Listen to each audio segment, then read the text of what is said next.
ఆకలి, దాహం, నిద్ర ఎంత సహజమో మనిషికి మనసుకు కామం అంతే సహజమని మన వేదాలు చెబుతున్నాయి. కామం కొరకు కామాన్ని ధర్మబద్ధం చేయుట కొరకు ఈమెను క్షేత్రముగా స్వీకరిస్తున్నాను అని వేదమంత్రాల్లో పేర్కొంటున్నారు. అంటే కామాన్ని అణుచుకోలేం కాబట్టి ఆ కామాన్ని ధర్మబద్ధం చేయడానికి ఒక క్షేత్ర అంటే స్త్రీని ధర్మబద్ధంగా స్వీకరించాలని మన వేదాల్లో చెబుతున్నాయి.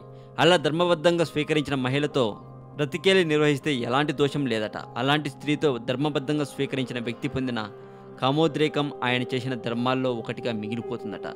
అదే సమయంలో పెళ్ళిడికి వచ్చిన అమ్మాయిలకు పెళ్లి ప్రతిపాదనలు చూడకుండా తన భార్యతో శృంగార తృప్తిని పొందే తండ్రి మహాపాపి అని శాస్త్రం చెబుతుంది.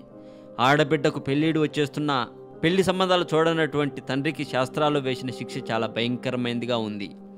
పెళ్ళిడికి వచ్చిన ఆడపిల్లకు సంబంధం చూడకుండా తల్లి కానీ తండ్రి కానీ ఉండిపోతే ఆ గృహం పాపగృహంగా మారిపోతుందని శాస్త్రాల్లో పేర్కొనడం జరిగింది.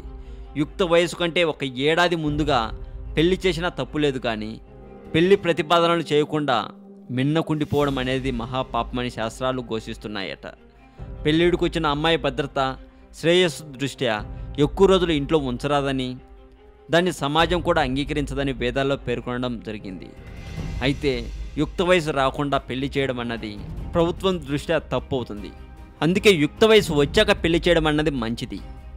ఈ సమాచారం మీకు నచ్చితే లైక్ కొట్టండి. ఈ వీడియో కింద మీ ఒపీనియన్ని కామెంట్ రూపంలో పెట్టండి.